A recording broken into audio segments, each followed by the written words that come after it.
예, 반갑습니다. 예, 유상입니다. 예, 11월 10일 수요일 시사공감을 진행하도록 하겠습니다. 예, 오늘은 다른 이야기보다도 시사 이야기가 조금 긴박하게 돌아가는 것 같아서요. 어제 이야기도 조금 있고 해서 같이 정리를 해보겠습니다. 2030 소란 관련이 있죠. 예, 어제 말미부분에서 홍준표 이꼴 2030이냐라는 그 관련해서 제가 미처 시사를 여러분들에게 충분히 안내를 못 드렸습니다. 그죠? 그 관련해서 지금 작금의 사태를 보겠습니다. 네. 이 홍준표 씨도 정신 좀 차려야 되고 그렇잖아요. 한때는 당 대표까지 했던 사람인데 처신을 좀 분명히 해야 되겠죠. 자꾸 그 노역 부리면 안 되는 거예요. 어, 노역 부리면 되지 않는 거예요. 상황 판단 잘 해야 되고 오해받는 짓을 하지 않았으면 하는 바람입니다.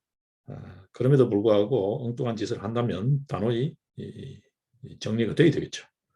뭐 그거는 뭐 예외 없습니다. 어디서나 공사는 분명한 거니까. 네.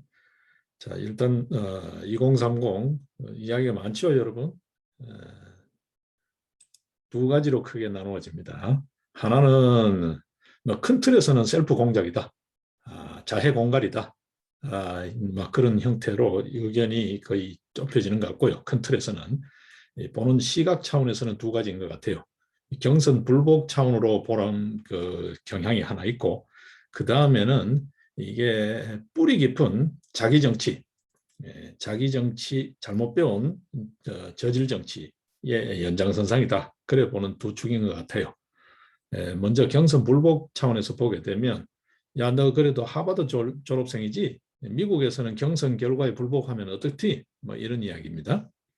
예, 최보식의 언론 쪽에 보게 되면 예, 필명을 강호농객, 이양승 이렇게 되어 있는 강호농객이라는 필명을 쓰시는 분의 글을 보면 이래요.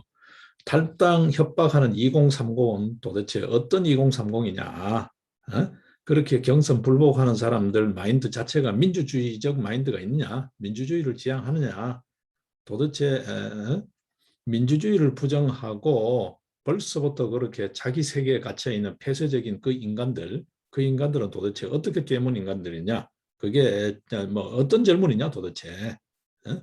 이 나라에 보통의 양식 있는 젊은이는 아닌 것 같은데 도대체 어떤 젊은이냐? 이런 각도로 보는 것 같아요. 이쪽에 최보식의 언론 쪽에 있는 내용을 잠깐 보면 그렇습니다. 이준석이가 지난 8일 페이스북에 엊그제죠. 2030 탈당자가 40명 남짓이라는 것은 허위 정보다. 이 허위 정보를 유통시키는 의도를 모르겠다. 이런 취지의 글을 올렸죠. 그러면서 이런 소리를 했어요. 이게 지금 현재 이 친구 위치가 어쨌든 간에 당대표예요. 여러 말이 많습니다만 예? 당대표 되는 과정에도 지금 여러 경선 과정에 여러 문제가 말이 많죠. 말이 많은데 어쨌든 간에 지금 지위가 그래요. 위치가 거기에 있는데 이게 도대체 평당원도 아니고 이 짓을 하고 있는 겁니다, 여러분. 예? 헌정사상 초유의 당대표 리스크라는 말이 나올 정도의 이런 짓을 하고 있습니다. 한번 보십시오. 그 뒤에 이어지는 이준석의 페이스북 글입니다.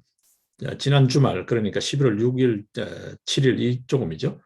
수도권에서 선거인단에서만 1,800명이 넘는 탈당이 있었고 탈당자 중 2030 비율이 75% 넘는다.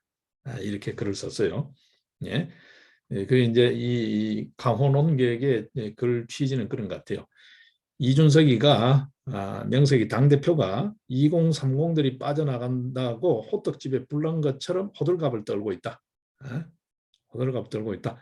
원래 어느 나라든 간에 어느 사회든 간에 어떤 한 번의 전쟁을 치르고 나면 그러니까 경선을 치르고 나면 그것 때문에 서운하든 뭐 자기 역할을 다 했다고 생각하든 간에 경선용으로 이렇게 임시로 당원이 되는 사람들도 많이 있잖아요. 솔직히 어느 쪽이든.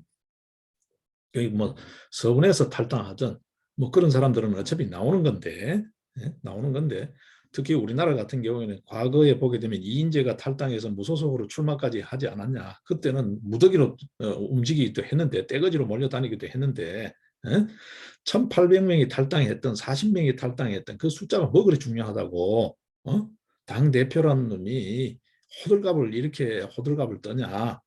사실은 더 난리 났다라고 이런 식으로 페이스북에 글을 소위 SNS 짓을 하면서 자해 소동을 벌이고 있냐.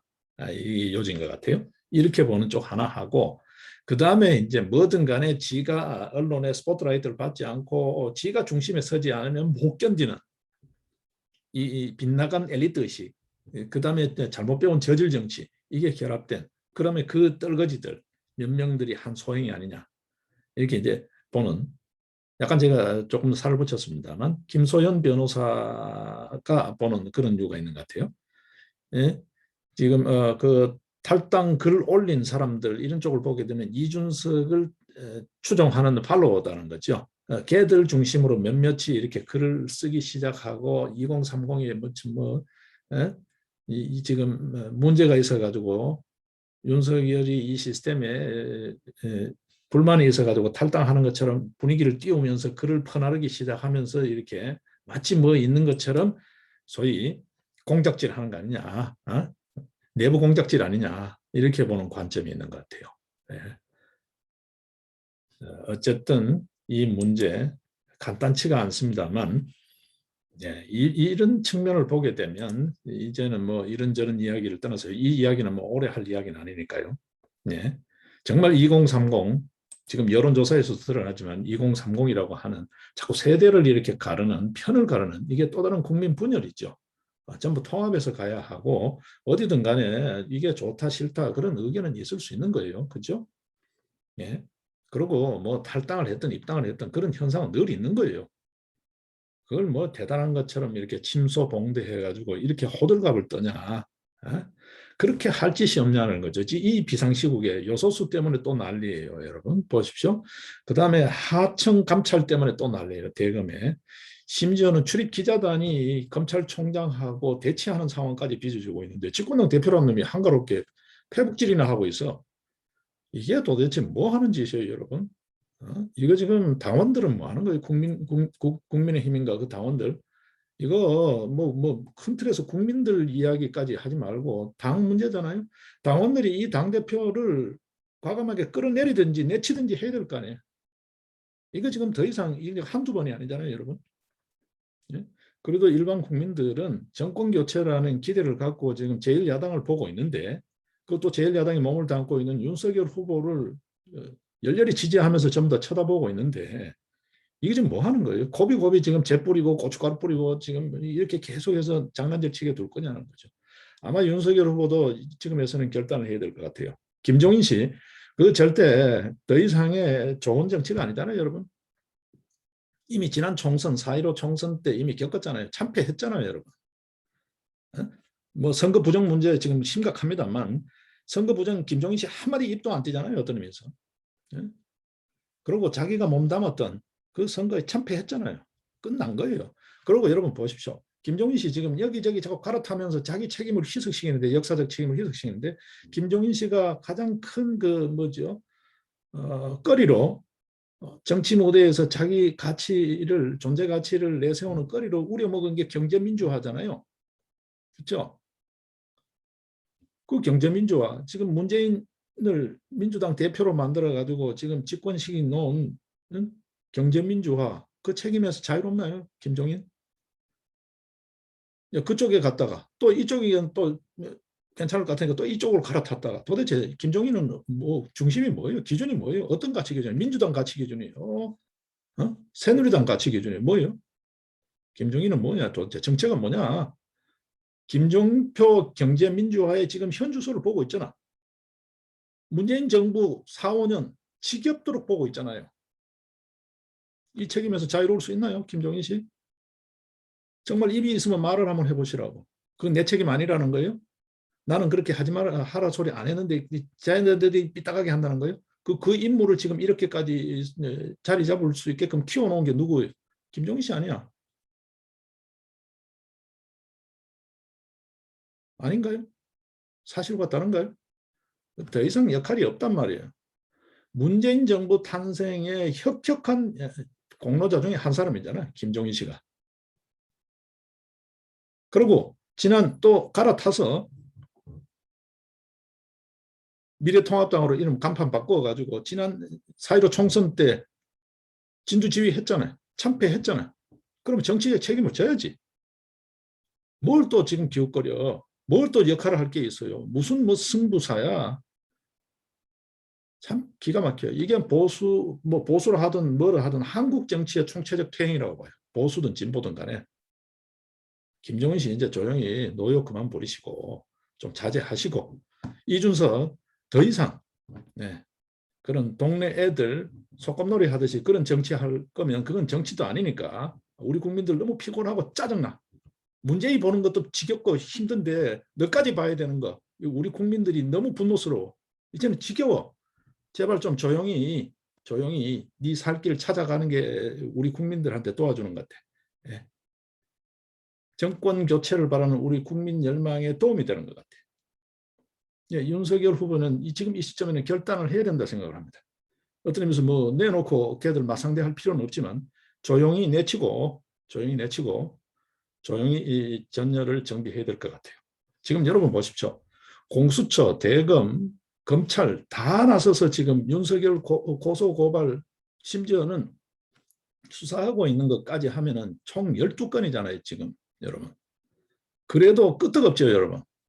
털어도 정말 어떤 의미에서 먼지 하나 없잖아요. 네? 털수록 돋보이잖아요, 여러분. 지금 한국 정치사에서 무엇보다도 도덕성 문제가 가장 큰 문제인데 그래도 극기폭력까지는 아니더라도 도덕성에 그래도 좀 상식선에서 납득할 만한 후보 누가 있나요? 상식과 비상식의 대결이라고 할 정도의 지금 상황이 되어 있잖아요.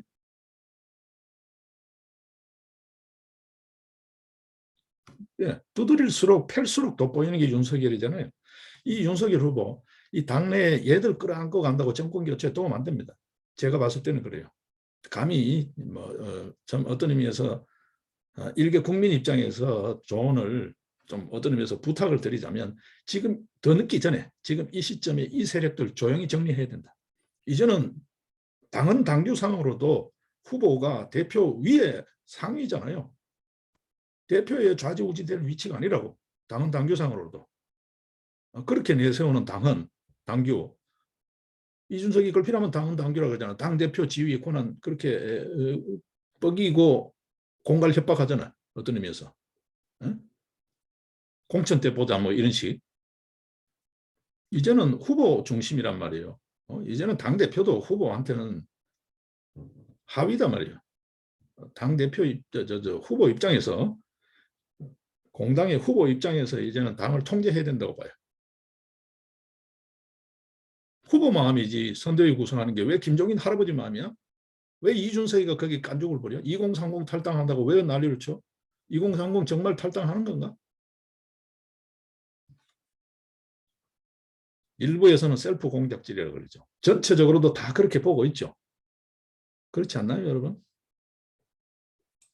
이 사태, 윤석열 후보가 용단을 내릴 필요가 있다. 이 사태를 어떻게 처리하고 어떻게 대처하느냐가 앞으로 윤석열 후보가 만약에 정권 교체에 성공한다고 했을 때 이 나라를 정말 자기 뜻대로 제대로 끌고 갈 수 있는지 또 뭐 이런저런 뭐 있잖아요, 여러분. 예? 또 뭐 촛불 전국 비슷하게 또 막 시위 뭐 소란 이렇게 할 때 또 거기에 마음이 흔들리면서 우왕좌왕하고 우유부단할지 그거를 보는 시금석이다. 이게 중요한 단서다. 지금 이 시기에 결단해야 된다고 저는 생각을 해요. 조용히 내치고 다 정리하고 그 말썽꾼들 많이 있잖아요. 누구누구 이야기할 거 없이 다 정리하고 본인이 생각하고 있는 국민에 대한 봉사, 우리 사회의 법치 질서의 정상화, 공정을 회복하고 정말 젊은 세대들이 희망을 갖고 살 수 있는 사회, 그거를 꾸릴 수 있는 자기 결단, 자기 지향을 보여줘야 된다. 이 친구들 말 듣는다고 그런 의견 수렴해가지고 이렇게 오냐오냐 달래서 간다고 정권 교체 안 된다. 정권 교체 된다 하더라도 돌아서면 지난 탄핵 때와 마찬가지로 탄핵 찬성파 있죠.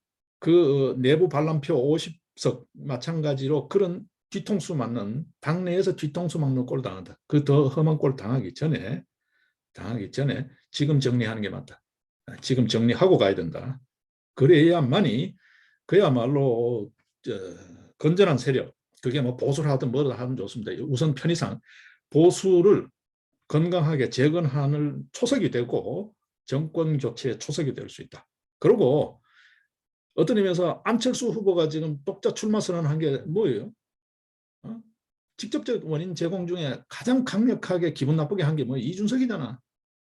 당대당 통합 과정에서 자꾸 안철수 후보의 비위를 좀 보통 사람이 보더라도 기분 나쁘게 정말 짜증나게 만들었잖아요. 과감하게 이 정리하고 빅텐트를 치셔야 돼. 네. 안철수 후보와 정말 허심탄회하게 만나서 야 좀 서운했지만 뭐 내하고 문제 아니지 않냐. 당에서 서운하게 한 거 있지만 우리 좀 큰 틀에서 생각을 갖고 가자. 이렇게 해서 같이 손잡고 하나로 정권 교체하는 겁니다. 이 세력들을 끌어안고 정권 교체 안 된다고 생각하시면 되고 정권 교체 되더라도 섣불 지고 불러 뛰는 거다. 그거는 정권 교체 안 하면 못할 수 있다. 당신 개인을 위해서도 윤 후보 당신 개인을 위해서도 또 정권 교체를 바랐던 우리 국민들 그나마 겨우 정권 교체된 줄 알았는데 또 덮어서는 이런 꼴이 되지 않게 이제는 한 번 더 그러면 진짜 끝난다. 이제 결단하셔야 된다. 그리고 통 크게 앞을 보고 가야 한다. 그런 생각을 합니다. 여러분. 저는 그렇게 생각해요. 이제 더 이런 잡음 찾고 필요 없어요. 뭐 패복질을 하든 뭔 짓을 하든 저끼리 하게 조용히 고향 앞으로 시키는 게 방법이다. 이제 윤 후보의 결단이지 이게 뭐 누가 어떻다 저떻다 문제가 아닌 것 같아요. 당대표 권한 이제 의미가 없잖아요. 그 권한 위에 당신이 있는 거야.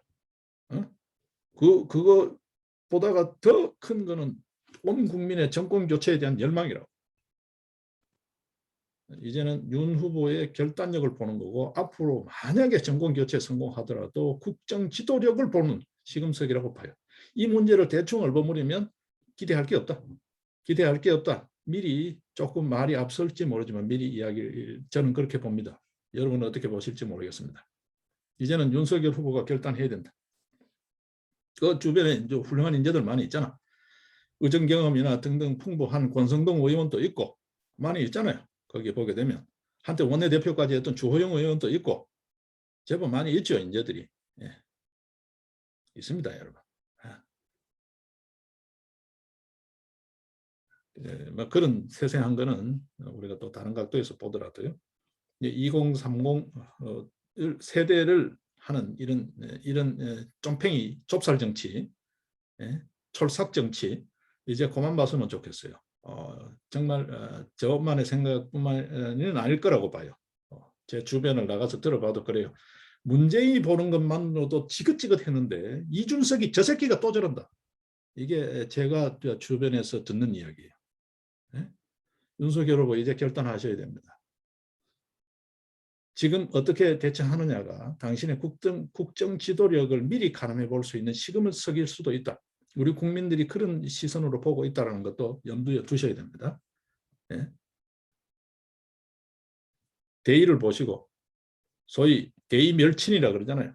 내 피부치도 대의를 위해서는 목을 치고 간다는 건데 남남간에 자기 지분 그거 쥐어뜯기 하면서 지분 그거 차지하겠다고 이런 온갖 협잡질을 하고 있는 이 세력들 여기에 뭐 기웃거리고 끌어안고 자시고 할 게 뭐 있냐는 거예요. 포용력은 그런 데서 발휘하는 게 아니라고. 저는 그렇게 생각해요. 윤석열 후보의 결단을 촉구합니다. 그리고 그 다음에 또 하나가 있습니다. 이 선거 부정 시스템을 바로잡지 않고는 정권 교체 좀 크게 기대하기 어렵지 않을까 싶어요. 여론조사 엉망이잖아요, 여러분. 이렇게 계속 민심을 교란, 혼란시키면서 세뇌시키면서 야금야금 나중에 가면 박빙승부처럼 해가지고 또 조작해버리면 어떡할 거냐는 거죠. 선거 소송 믿을 수 없잖아요, 여러분. 믿을 수 없잖아요.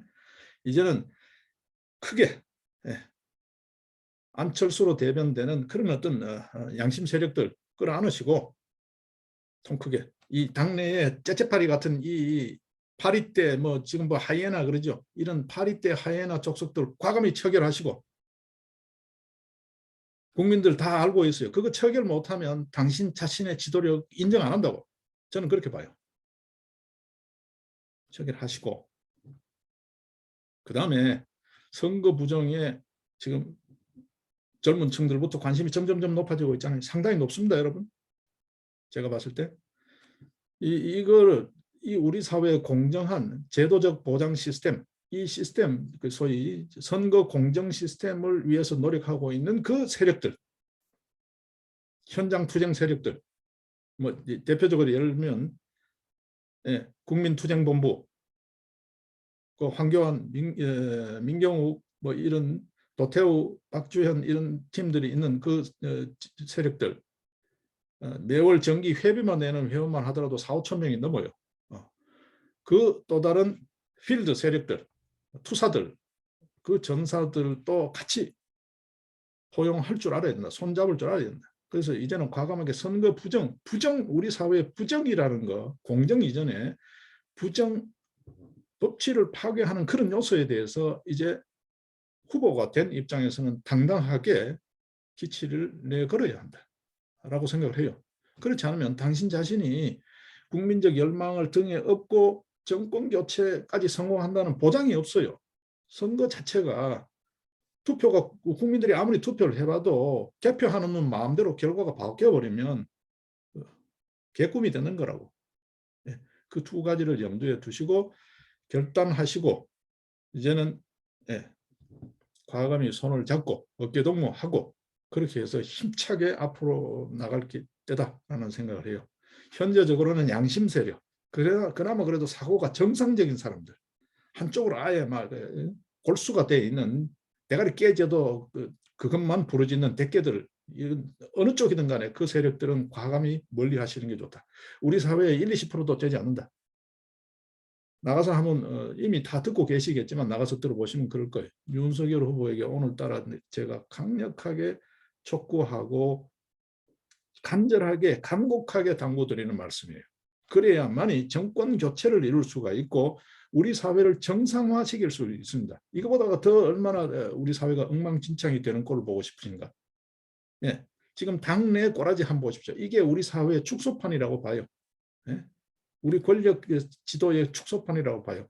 당내에 이런 잡놈들 다 정리하시는 게 국민적 열망을 저버리지 않는 첫 출발점이라고 생각을 합니다. 자, 그 다음에 이제 요소수 쪽으로 이야기를 넘기겠습니다.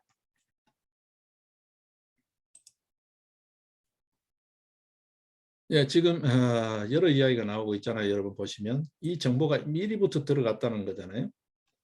자, 다른 이야기는 조금 이따가 좀 보고요. 중국이 요소수 수출 규제를 한 지가 벌써 3주가 지났습니다. 근데 이 소위 정부 대책회의는 3주가 지난 시점에 회의를 겨우 열었어요, 여러분. 예? 아시죠? 이쪽은 동아일보가 집중적으로 지금 보도를 하고 있는 셈인데요. 예, 다른 쪽은 뭐 이렇게 하나의 뉴스만 다루고 있지만 이 동아일보에서는 약간의 좀 전체 그림을 볼 수 있는 뉴스를 다루고 있습니다. 여러분들 참고하시면 될 것 같고요. 이게 정보 실패냐 정책 실패냐 이렇게 나누고 보게 되면 정보는 충분히 들어왔다. 정보 실패가 아니라는 거예요. 정보를 다 줬는데 다 무시했다. 개무시해버렸다는 거예요. 대책을 안 세웠다는 거지. 정부 책임입니다. 문재인 정부 책임이에요. 뭘까요? 흔히 하는 말로 친중이죠. 친중이 도를 넘었죠. 혼밥을 먹고 푸대접을 받아도 그냥 해바라기예요. 시진핑 바라기, 김정은 바라기. 이게 대북 정책도 우리가 열망하는 남북 화해, 협력, 평화 통일 이거와 거리가 멀잖아요, 여러분. 이렇게까지 개무시 당하고 이렇게까지 조롱 능멸을 당하면서 무슨요? 이게 상호주의에도 어긋나고 말이 안 되는 짓을 지금 계속하고 있잖아요. 그렇지 않나요, 여러분? 저만 그렇게 느끼나요? 이게 친중, 그것도 골빈 친중, 도넘은 친중이라는 거죠. 그것가 원인이지 그 외에 무슨 원인을 찾을 수 있냐는 거죠. 이미 정보에서 실패했다면 해외 공관들 1차적으로 문제죠. 그죠? 영사, 대사들 다 내보내놓고 뭐 등등 다 있잖아요. 그놈들 제대로 일 안 한 게 되는데 해외 공간에서 이미 이상 징후를 보고했다는 거예요. 요소수가 이상하다는 걸 올렸다는 거예요. 지금 동아일보 기사를 조금 참조해서 보겠습니다. 10월 11일 날 이미, 그러니까 한 달 전이죠. 중국 관세청에서 요소수 등에 대한 수출 전 검사 의무화를 고시했다는 거예요. 이런 징후가 보였다는 거예요. 그리고 10월 15일 날 중국 관세청에서 요소 수출 전 검사 의무화를 시행했다는 거예요. 그 3, 4일 만에. 그리고 18일 날 기재부 말이죠.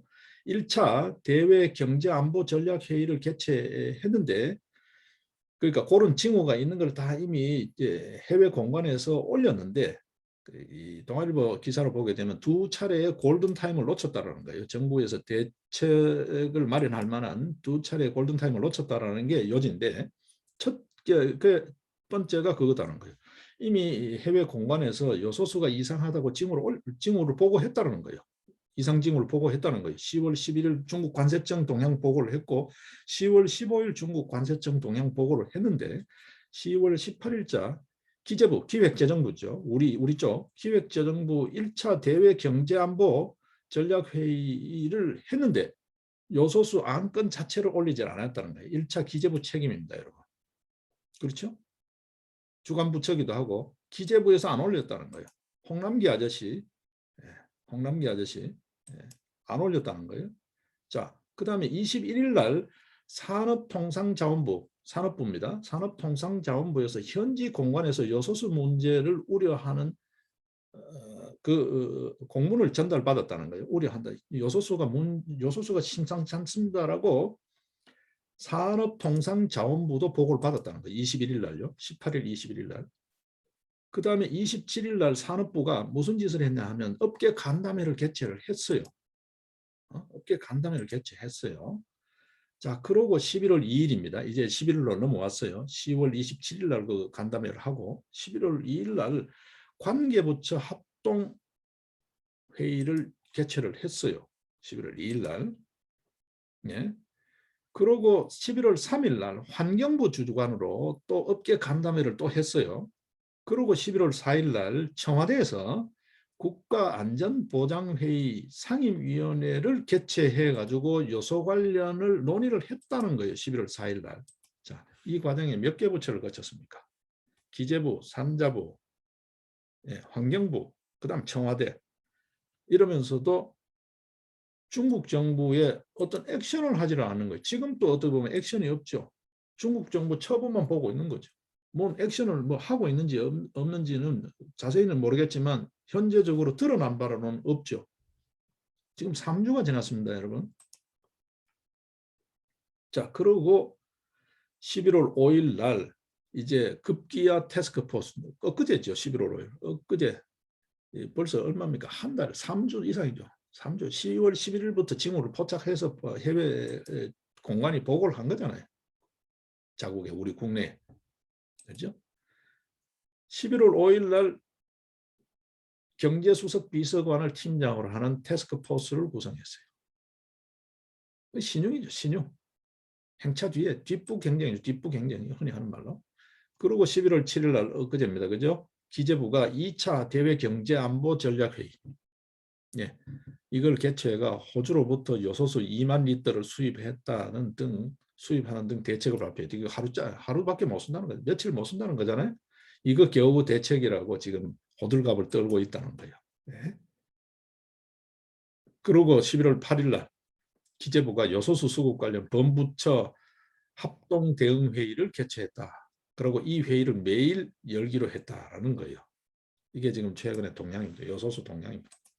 한마디로 정신 나간 정부, 줏대 없는 정부라는 게 한마디로 드러나는 거죠. 예. 뭐든 도가 넘고 상식이 아니다. 이 상식적으로 이해가 안 되는 친중, 대북, 친북 이런 거죠. 예? 이게 지금 완전 역차별이잖아요. 여러분 보십시오. 이거 바로 버릇을 고칠 수 있어요. 자, 그러면 요소수 줄래? 그럼 아니면 우리가 반도체 부품 잘라버릴까? 삼성 반도체, 삼성 걸핏하면 삼성 그렇게 애미기고 괴롭히잖아요. 삼성 딱 이재용 회장 좀 보자. 뭐 안 그러면 뭐 삼성전자 사장이라도 좀 잠깐 보자라고 청와대 불러들이면 눈치챌 거 아닙니까? 에? 반도체 주지 마라. 중국 경제 올스톱이란 말이에요. 그러면 빅딜을 할 수 있는 거지. 이런 액션을 안 하는 거예요. 그냥 눈치만 보고 처분대로 하겠습니다. 이게 도대체 뭐예요? 이거 조선시대 조공바치듯 그런 어떤 4대 정권 딸이고 이게 도대체 뭐 하는 거예요? 에?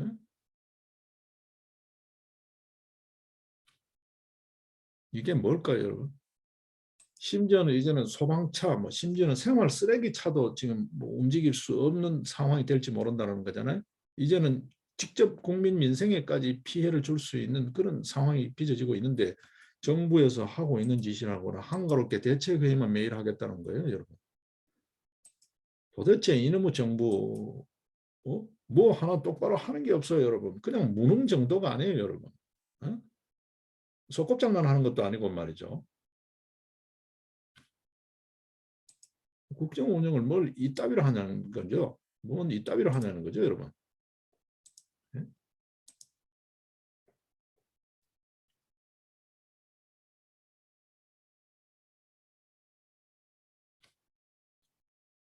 지금 나라 꼴이 얼마나 엉망입니까, 여러분. 예? 대장동 수사 이거 보시면 아시다시피 예? 지금 대검 앞에 가면 윤석열 총장이 있을 때 지금 윤석열 후보가 검찰총장이 있을 때는 격려 화환이 붙었죠. 조국 수사 관련해서 등등. 지금 대검 앞에 한번 가보십시오. 근조 화환이 250m, 200m 이상 줄을 쫙 서 있습니다. 예? 거기 구호가 뭡니까? 옷으로 비리를 덮냐? 옷으로 비리 덮냐? 수사 똑바로 하라는 거잖아요, 지금. 예?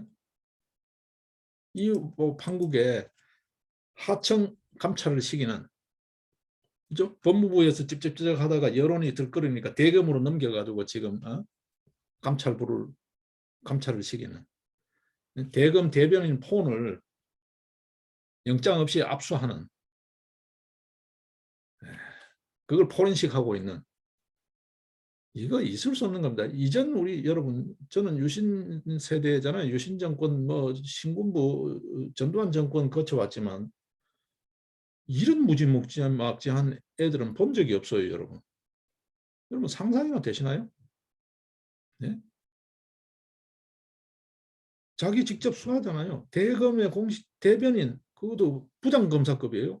그 사람 폰을 말은 뭐 이미 제출 형식 그러지만 거의 뭐 영장 없이 압수한 거잖아요. 그것도 포렌식 해가지고 도대체 어떤 이야기를 출입 기자하고 주례받은 오죽하면 대검 출입 기자단하고 검찰총장실에서 1시간 넘게 대치하는 그러면서 김호수가 한 말이 뭡니까? 공무집행 방해하냐? 이 나라는 법치국가다. 그 소리 할 만한 양심이 있나? 하는 짓이 있나고 가슴에 손을 얹고 좀 생각을 해봐야 돼요. 이 자들 그냥 가만둬서는 안 될 자들인 것 같아요, 여러분. 뭐 언젠가 처벌을 받겠지만 지금 하는 소행만으로도 지금 처벌받고도 남잖아요. 예. 반드시 역사적 단죄를 해야 된다 생각을 하고 그렇습니다. 자, 나라 꼴을 보십시오, 여러분. 예? 탈북자를 색출해 가지고 탈북자를 오히려 네, 잡으러 들어온 간첩이죠. 난파 간첩이죠. 인마가 잡히니까 정착하러 왔다라는 거죠. 저 기사가 나 있잖아요. 이 조선일보 쪽에 특종 단독 기자인데 탈북자를 잡으러 온 북한의 여공작원 체포되자 내가 여기 정착하러 왔다. 탈북했다라고 거짓말하는 거예요. 탈북자 안에도 이런 사람이 제법 있을 거예요, 여러분. 예?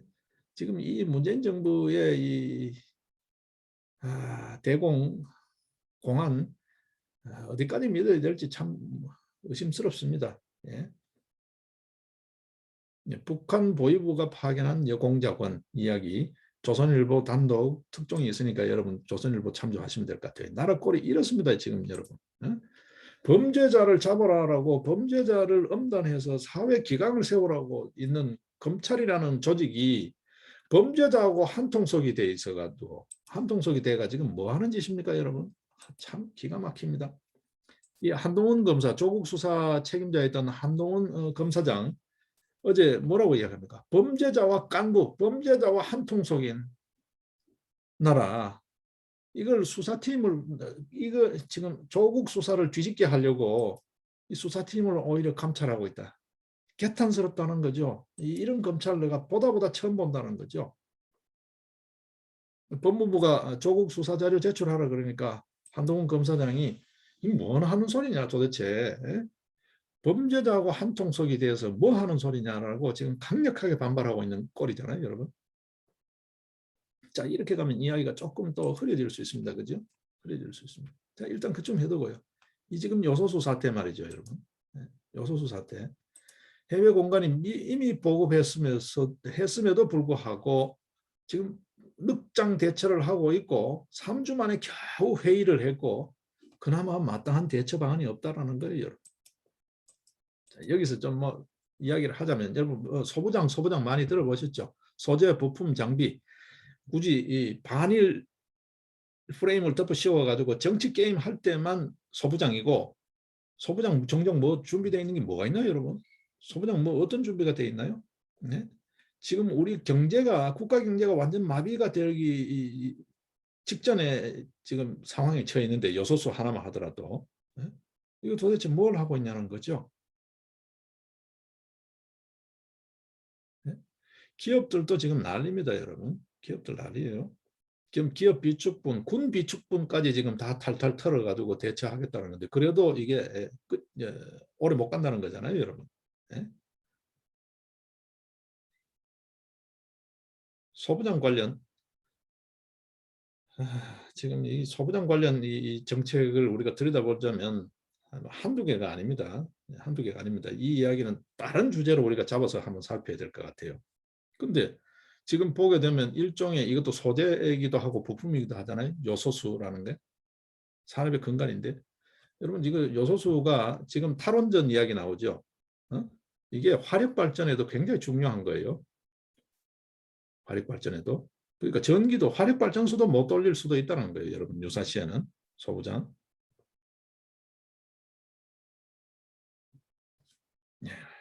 소부장은 언급을 하지 않겠습니다. 그러면 또 이야기가 길어질 것 같으니까요. 또 그러다 보면 오늘 이 이야기의 초점이 흐려질 것 같으니까. 예. 요소수 문제조차 이거 하나조차도 무사안일한 행정으로 뒷북 행정으로 일관하다가 지금 또 마땅한 대책을 못 세우고 있다. 중국 정부와 당당하게 딜을 할 수 있는 많은 무기들이 있어요. 우리들도 사는 무기들이 있다고 쟤들도 그걸 가지고 지금 길들이기 좀 하겠다고 지금 깝죽대는 거잖아요. 응? 소위 말해서 삼성전자가 미국 정부가 바이든 행정부가 시한을 정해가지고 엊그제였죠. 까지 시한을 정해가지고 반도체를 거래하는 거래처 명단을 제출하라 됐다고요. 뭐 그냥 이해하기 쉽게 하면 삼성전자가 제출을 했어요.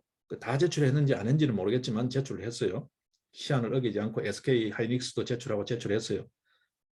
물론 미국 정부에서 또 뭐 토를 달아가지고 더 내라 뭐 이걸로 양이 안 찬다 이럴 수도 있지만 일단은 제출 시한은 서로 약속을 지켰어요. 그런데 대비한 깐죽 걸기 소위 말해서 그 견제구 차원에서 요소수를 직접 떼는지 모르지만 그렇다면 우리도 그런 당당함을 보여야죠. 뭘 비굴하게 얼마나 더 비굴하게 할 거예요? 여기에 혹자들은 그런 이야기 해요. 제가 어제 그 시사를 다룰 때도 댓글 부대 검은 세력들 이야기했죠. 예? 국진당, 뭐 국힘당, 노인들, 뭐 틀딱들 이러면서 댓글 퍼나르는 그게 조선족 같다, 문장이 어색하다라고 그 수사가 필요하다라는 그 시사 다룬 적 있죠. 이놈의 사회가 이놈의 정권 이 불량 세력들이 중국계의 불량 세력하고 연계되어 있는 게 아닌가. 그래서 우리 사회에 한국에 들어와 있는 공자학원도 내쫓아야 된다라는 지금 민심도 일어나고 있습니다. 예, 공자학원 전 세계적으로 문제죠. 중국의 스파이들의 소위 말해서 공작소다라는 이야기까지 나오고 있잖아요. 우리나라 공자학원들 이거 내쫓아라. 그 지금 이야기가 나오고 있습니다. 아마 곧 시비로 연결될 것 같아요. 그 이야기 있을 정도의 지금 거기다가 댓글 부대 말이죠. 그다음에 각종 온라인을 통한 여러 그 문제들 많이 있잖아요. 여러분 아시다시피 이런 세력들하고 결탁되어 있는가? 또 경우에 따라서는 자금 세탁 경로로 쓰고 있는 게 아닌가? 정치 자금 등등 그런 의심도 받고 있어요. 그래서 그런지 저래서 그런지 어쨌든 간에 왜 중국 정부에 대해서 이렇게 저자세냐 이해가 안 된다는 거죠. 어?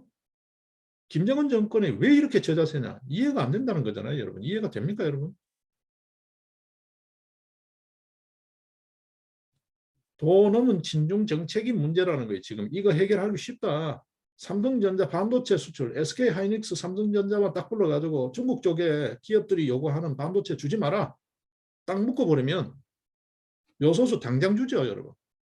뭘 여기저기 온 세계 전 지구촌을 뒤지면서 여기서 좀 주세요. 인도 가서 푸대접 받고 일본 가가지고 언제는 반일한다고 소부장 독립한다면요.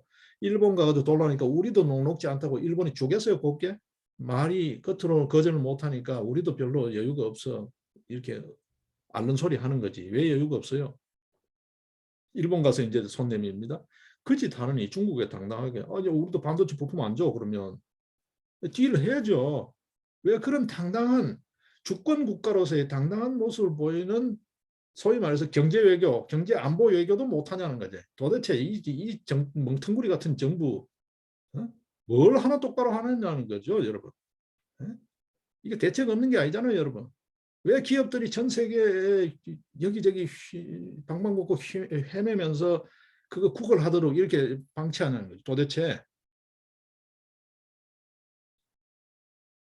제가 당장 길들일 수 있습니다, 여러분. 방법은 너무 많아요. 아무것도 안 하잖아요. 네, 오늘 뭐 여소수가 이제 뭐 지금 뭐 전기도 발전소도 세울 지경에 뭐 쓰레기차도 못 다닐 지경, 소방차도 못 다닌다. 뭐 어? 군용 전시 비축물자까지 풀어야 된다. 이런 상황이 되니까 제가 다른 이야기를 다루는 것보다 이게 더 급한 것 같았어요. 이 판국에 이 난리치는 판국에 패북질하고 있는 제1야당 당대표라는 이준석이 행태, 응?